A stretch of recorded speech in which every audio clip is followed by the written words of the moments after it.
Hello मेरे प्यारे students और फ्यूचर डॉक्टर्स। इस वीडियो में हम बात करने वाले हैं जो कि एमपी हाई कोर्ट की डबल बेंच का अभी अभी एक डिसीजन आया। एक डिसीजन अभी 2 दिन पहले आया था एमपी हाई कोर्ट की सिंगल बेंच का। अब जो डिसीजन आया है वो एमपी हाई कोर्ट की डबल बेंच का आया है। वीडियो शुरू करने से पहले मैं आपको बताना चाहूंगा, आप इस वीडियो को बेसिकली क्या करें, लाइक करें और साथ साथ चैनल को सब्सक्राइब कर लें ताकि कोई भी नीट से रिलेटेड अपडेट होगी वो आप लोगों से बिल्कुल भी मिस नहीं होनी चाहिए। चलिए हम वीडियो को स्टार्ट करते हैं। आपको एक एक करके मैं प्रोसेस बताता हूं। पहले क्या था, पहले एमपी हाई कोर्ट की सिंगल बेंच ने यह बोला था कि नीट को दोबारा से कंडक्ट कराया जाए, नीट एग्जाम जो हो री नीट होना चाहिए। और उन्होंने काउंसलिंग के प्रोसेस पर क्या लगा दी थी, रोक लगा दी थी कि काउंसलिंग का प्रोसेस नहीं होगा। काउंसलिंग का प्रोसेस तभी होगा जब उनका 75 स्टूडेंट्स का नीट एग्जाम हो। वो 75 स्टूडेंट्स वो थे जिन्हें पावर आउटेज का सामना करना पड़ा था, है ना। पावर आउटेज की वजह से उनको बेसिकली दिक्कत का सामना करना पड़ा, इसलिए उन्होंने अपनी याचिका डाली थी।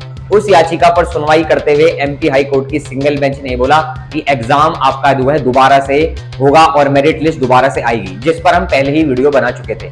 लेकिन 2 दिन बाद ही एनटीए ने अपनी दोबारा से उस डिसीजन को क्या करा, चैलेंज करा। और चैलेंज करके एमपी हाई कोर्ट की डबल बेंच ने अब एक ऑर्डर दिया है। वो ऑर्डर ये है कि आपका जो री नीट का बेसिकली बात की गई थी, उस री नीट की बात पर रोक लगा दी है। उन्होंने क्या लगा दी है, रोक लगा दी है। और अगली सुनवाई जो होगी, अब वो कब होगी, अगली सुनवाई आपका 10 जुलाई की रखी गई है। तो 10 जुलाई को अब ये डिसाइड होगा कि आपका नीट का एग्जाम दोबारा से होगा या फिर दोबारा से नहीं होगा। फिलहाल वो जो पुराना फैसला था, उस पुराने फैसले पर एमपी हाई कोर्ट की डबल बेंच ने, जो सिंगल बेंच का फैसला था, उस पर डबल बेंच ने क्या लगा दी है, रोक लगा दी है।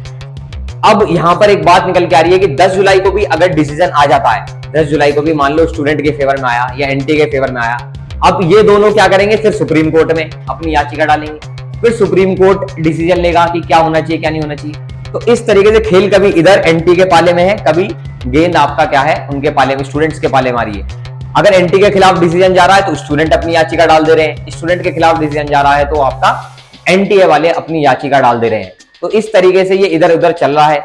इस चक्कर में क्या हो रहा है, जो स्टूडेंट जिनकी रैंक आ चुकी है, अब उन लोगों के दिमाग में इन्होंने ये डाल दिया है कि अब उनकी कितनी रैंक आएगी, दोबारा से मेरिट लिस्ट बनेगी तो रैंक में उनके बदलाव आएगा, चेंजेस आएंगे। तो वो चेंजेस कैसे आएंगे, क्या क्या चेंजेस आएंगे, अब उन लोगों के मन में इन्होंने एक क्या डाल दिया है, एक संदेह डाल दिया है कि अब क्या होगा आगे, कैसे कैसे प्रोसेस होगा।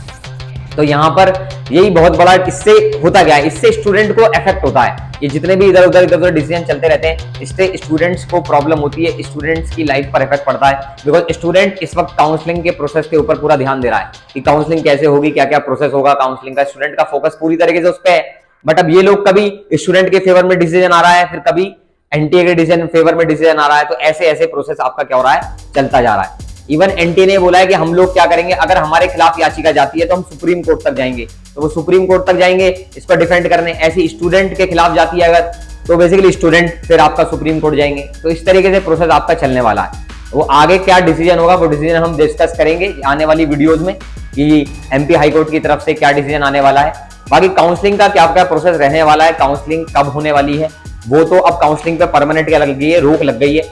अब वो जैसे ही 10 जुलाई को डिसीजन आएगा तो हमें पता चलेगा कि काउंसलिंग आपका, आगे काउंसलिंग का प्रोसेस क्या है, कब होने वाला है।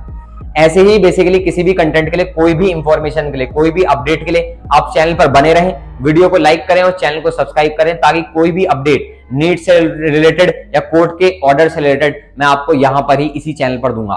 तो आप लोग चैनल को सब्सक्राइब करें, वीडियो को लाइक करें। Thank you so much.